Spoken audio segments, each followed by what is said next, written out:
कि मांग किया गया है कि यूपी की तरह मुंबई में भी छत पर या मस्जिद के बाहर नमाज ईद की नहीं होने देंगे, क्या बोलेंगे?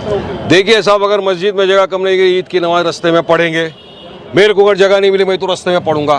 कर दो कैंसिल, मेरा पासपोर्ट किस में ताकत है, कौन से प्रोविजन के तहत आप मेरा पासपोर्ट कैंसिल करेंगे? अब मेरे को मेरी छत है, वहाँ मेरे को नमाज पढ़ना, खाना खाना, जो भी क्या बीजेपी सिखाएगी मेरे को क्या करना है?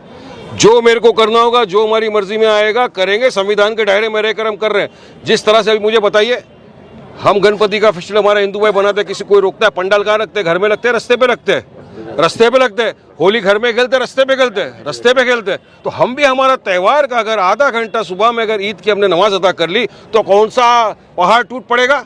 अरे पुलिस प्रशासन की जवाबदारी बनती है, रोकिए, वहां पे बंदोबस्त करिए ना। कौन सा ट्रैफिक का वेहिकुलर प्रॉब्लम हो जाता है आपको? हमने देखा है कांवड़ यात्रा के अंदर महीनों तक रस्ते के ऊपर भीड़ रही, उनके ऊपर तो आप आसमान से हेलीकॉप्टर से फूल बरसाते हो।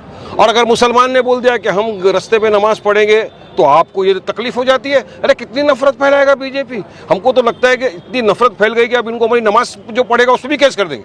अब तो घर में भी नमाज जो पढ़ेगा उसको बोलेगा नहीं तेरे पे केस कर देंगे, घर में खाना खाया केस। अरे तो ये एक लिमिट होती है ना कोई चीज़ की। संवैधानिक तौर से काम करना चाहिए देश के अंदर। तो इस तरह की अगर दादागिरी धांधली से कोई डरता नहीं है। हम तो पढ़ेंगे इंशाअल्लाह ताला नमाज, और अगर मस्जिद में जगह नहीं मिली रास्ते के ऊपर भी खड़े रह के पढ़ेंगे नमाज। कौन से धारा के तहत आप मेरा पासपोर्ट कैंसिल करके दिखा दो, करके दिखा दो, जाओ देख लो। जवानों से क्या आप करना चाहेंगे? हरियाणा गवर्नमेंट ने ईद के दिन छुट्टी कैंसिल की है। ये तो माशाल्लाह, और लो, ये मोदी की सौगात और एक मिली है आपको। इतनी सारी सौगातें ईद बांट रहे हैं ना। ईदी बांट रहे हैं। हाँ, ये तो और एक सौगात मिली है। वो तो 25 करोड़ की आबादी में 32 लाख को ईदी दे रहे। अरे मोदी जी, आप हमको बहुत सारी सौगातें दे चुके हो। हम तो देख रहे हैं गुजरात की राइट से क्या हो रहा है, कितनी सौगातें हमको दी। बिल्किस बानो के बलात्कारियों को आपने छोड़ दिया, ये सौगात से कम था? जखिया जाफरी बेचारी इंसाफ की गुहार लगाते लगाते अल्लाह को प्यारी हो गई, उसको इंसाफ नहीं मिला, ये क्या कम था? और अभी आप ये 32 लाख लोगों को किट देकर क्या कर रहे हो मोदी जी? तो बिहार का पोलराइज कर रहे हो। मगर वहां पर हमको बेवकूफ़ समझने की कोशिश मत करो। हमारी वक्फ की जमीन हम किसी भी कीमत पे 1 इंच भी तुमको हथियाने नहीं देंगे। हम संविधान के दायरे में रहकर अपना प्रोटेस्ट जारी रखेंगे।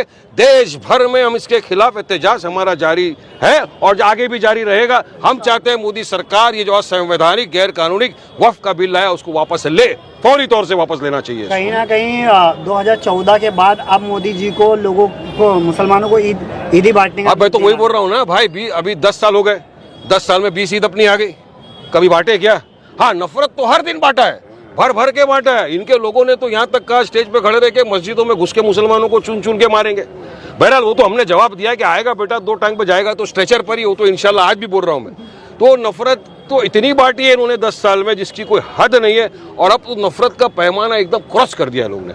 अब तो नमाज से भी इनको तकलीफ हो गई। लेकिन हम तो यकीन मानिए, मैं नमाज पढ़ूंगा रास्ते पे, अगर मुझे मस्जिद में जगह नहीं मिली इंशाअल्लाह ताला पढ़ूंगा। हम सब पढ़ेंगे इंशाअल्लाह, सब पढ़ेंगे नमाज हम लोग।